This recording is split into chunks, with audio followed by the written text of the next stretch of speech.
안녕하세요. 유니브 클래스 윤여정입니다. 자, 이제 우리 3월을 맞이했으니 새로운 입시가 시작됐습니다. 바로 2025 학년도 입시입니다. 아직 2025 학년도의 수시 모집 요강과 정시 모집 요강이 나오진 않았기 때문에 작년도 4월에 발표된 2025 학년도 대입 전형 계획을 기준으로 해서 올해의 큰 변화 사항이 무엇인가 개괄적으로 한번 살펴보려고 합니다. 아직 확정되지 않은 의대 인원은 어떻게 증원될 것인지, 간호학과의 인원 증원, 무전공학과의 인원 증원, 첨단학과의 신설이나 증원이 어떻게 되는지 2025 대입 전형 계획에 나와 있는 인원으로만 말씀을 드릴 거고요. 이전 입시와 달리 나타나는 큰 변화를 세 가지로 좀 압축해서 인원의 변화는 어떻게 됐는가, 각 전형별로 지원 자격의 변화는 어떻게 됐는가, 수능 최저는 어떠한 변화가 있었는지를 교과와 종합으로 나눠서 한번 설명을 해드리도록 하겠습니다. 인원의 변화 중에 학생부 교과 전형의 인원 변화가 어떤지를 살펴보기 위해서 3개의 자료를 보여드리려고 합니다. 첫 번째 자료는 2024학년도 대입 전형 계획상의 인원이고요. 가운데 칸은 2024학년도 수시 모집 요강이고요. 마지막이 2025학년도 대입 전형 계획상의 인원이라고 보시면 됩니다. 이거 3개를 다 띄워드린 이유는 이 3개의 인원이 혼동돼서 비교하는 경향성이 있기 때문입니다. 대입 전형 계획끼리 비교한 정보도 있고요. 수시 모집 요강과 대입 전형 계획을 비교한 것도 있을 수 있습니다. 교과 전형의 인원을 바라볼 때는 어떠한 기준으로 상대 비교를 한 것인가 라는 측면을 주의하셔서 보셨으면 좋겠습니다. 대입 전형 계획을 2024 대비 2025는 대략적으로 117명 정도 감소했다, 이렇게 보실 수 있고요. 2024학년도와 2025 대입 전형 계획을 비교해보면 총 143명 정도가 감소했다라는 것을 확인하실 수 있을 겁니다.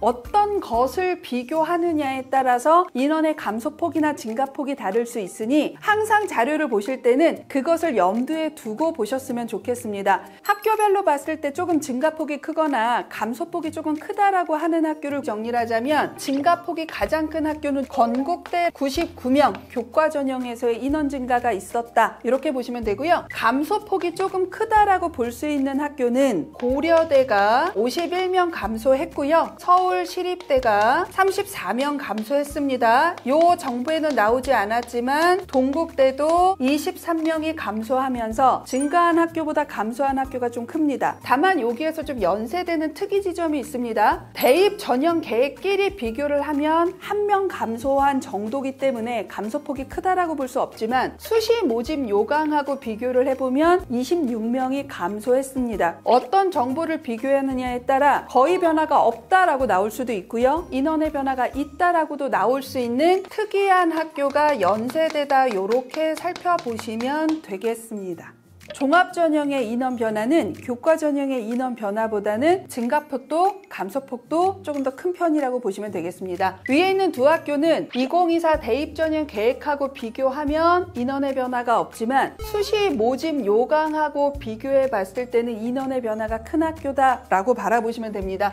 이렇게 감소폭이 큰 학교가 있습니다. 고대의 인원 감소는 올해 논술이 신설되면서 감소폭이 교과보다는 종합에서 빼서 인원을 늘렸다라고 봐두시면 될 것 같습니다. 반면에 증가한 학교도 있습니다. 얘와 얘를 비교해도 증가한 학교가 한양대가 그런 학교라고 보시면 될 것 같고요. 서울시립대도 큰 폭으로 어느 정도 증가했다라고 보실 수 있을 것 같습니다. 이 자료에 나오진 않았지만 건국대 같은 경우도 올해 학생부 종합 전형이 51명이 증가하면서 교과와 종합의 인원을 모두 다 증가시키고 논술 전형의 인원을 대폭 감소시키는 형태로 큰 인원의 변화가 있는 학교임을 확인하실 수 있습니다.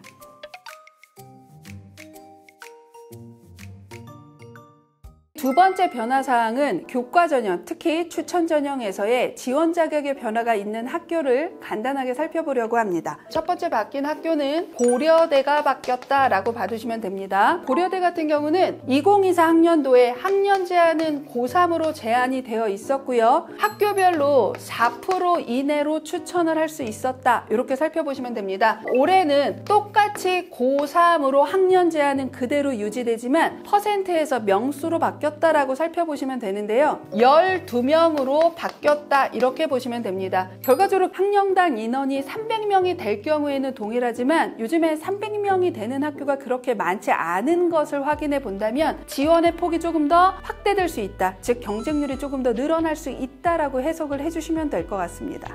두 번째 변화한 학교는 성균관대라고 보시면 됩니다. 2024 학년도에 여기도 학년 제한이 있습니다. 고3만 지원할 수 있고요. 학교별로 10% 이내로 추천할 수 있었다라고 생각을 해보시면 됩니다. 자, 그런데 2025 학년도 되면 고3만 지원할 수 있는 것은 동일하지만 퍼센트에서 명으로 바뀌었다라고 생각을 해주시면 됩니다. 10%에서 15명으로 명수로 일단 추천을 받는다. 10%였다 라고 한다면 재적 학생 수가 300명일 경우에는 30명까지 추천은 할 수 있습니다. 200명인 경우에도 20명까지는 추천을 할 수 있다라는 건데 이게 명수로 제한이 되다 보니까 150명 이상의 학교에서는 줄어들 수도 있다. 이렇게 볼 수 있는 건데 고대처럼 경쟁률이 반드시 상승한다라고 보기는 조금 애매한 수치다라고 보시면 될 것 같습니다.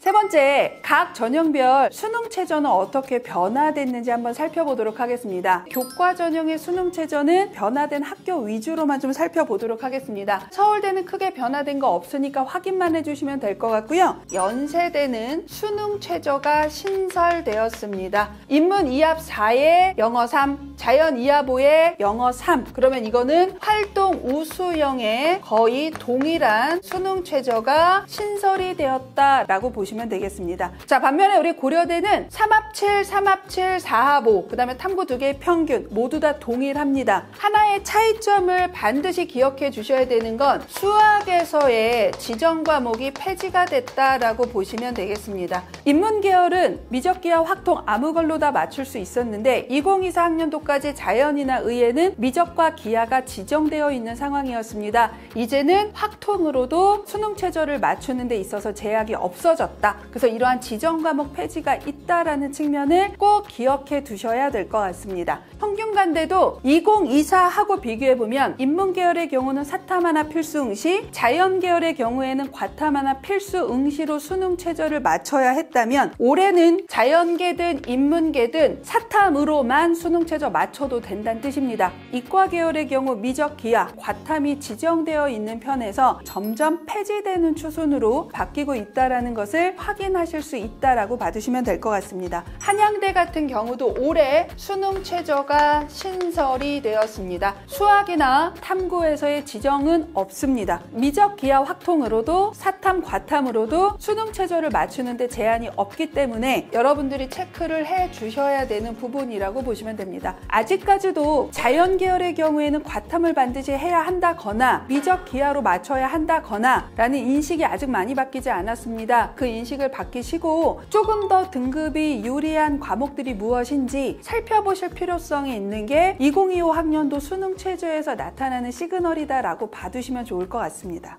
중경외시 라인으로 오면 기본적으로 3합 7이라던가 2합 5라던가 하는 이 숫자는 2024 학년도하고 크게 변화는 없습니다. 다만 약간 디테일하게 살펴보셔야 되는 게 중앙대 같은 경우도 사탐이나 과탐이 인문자연의학에서 모두 다 제한이 폐지가 됐습니다. 그래서 우리 요 대학처럼 탐구 과목의 선택 과목 지정이 폐지가 됐다라는 측면은 크게 변화된 사항이라고 살펴보셔야 될 것 같고요. 경희대 같은 경우는 두 가지가 좀 바뀌었습니다. 2합 5는 똑같지만 작년까지 탐구가 하나였습니다. 자, 근데 올해는 탐구 2개의 평균이 반영이 된다라는 측면 바뀐 거 조금 주목해 주셔야 되고요. 선택 과목에 대한 지정은 없습니다. 공통점 다들 좀 보이실 거예요. 상위권 대학들도 이제는 수학이라던가 또는 탐구에서의 지정 과목이 극히 일부 대학을 제외하고는 거의 폐지되는 수순으로 바뀌고 있다라는 것을 기억해 주셨으면 좋겠습니다.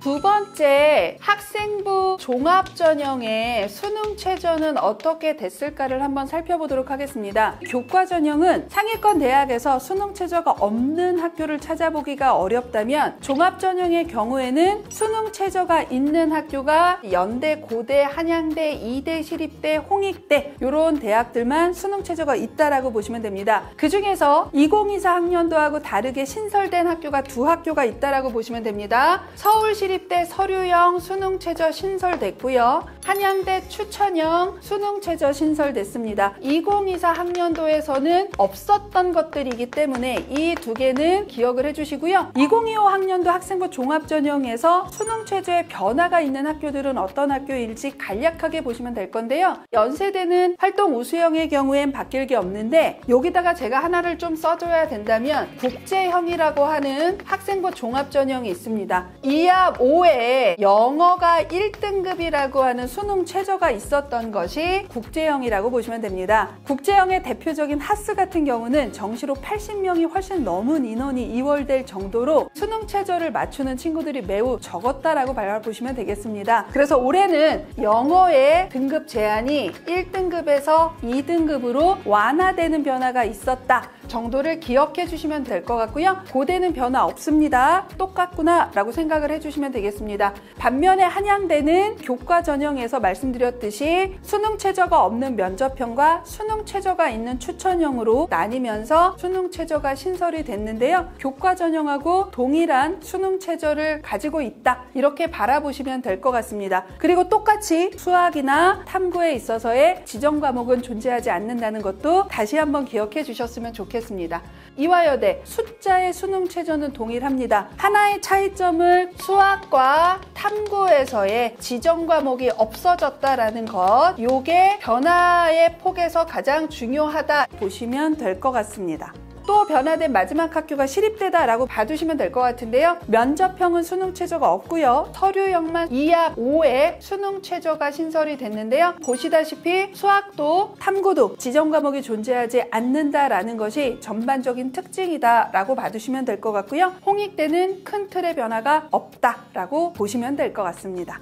결국 크게 의미 있는 변화로 볼 때 수능 최저가 신설된 학교들이 있었습니다. 교과 전형에서는 연세대와 한양대가 수능 최저가 신설이 되었고 종합 전형에서는 한양대와 시립대가 수능 최저가 신설이 되었습니다. 수능 최저는 똑같아 보이지만 전반적인 학교의 변화에서는 수학이나 탐구에서의 지정 과목 폐지가 점점 늘어나는 추세라는 것이 유의미한 변화라고 생각을 해두시면 될 것 같습니다. 가장 내신 따기 어려운 과목은 이과 아이들끼리 모여있고 인원이 적은 물리나 화학 같은 경우에서 등급 따기가 어려워지는 것이 내신이라고 한다면 수능도 똑같은 추세라고 생각을 하시면 됩니다. 과탐에서 원하는 만큼 성적이 나오지 않은 경우가 워낙 많기 때문에 수능 최저도 정시에서도 수학이나 탐구에 지정 과목이 폐지되는 상황이라고 하면 100분이나 표준 점수가 좀 더 유리할 수 있는 과목으로 옮기는 것은 자연스러운 흐름이지 않을까 하는 생각이 듭니다.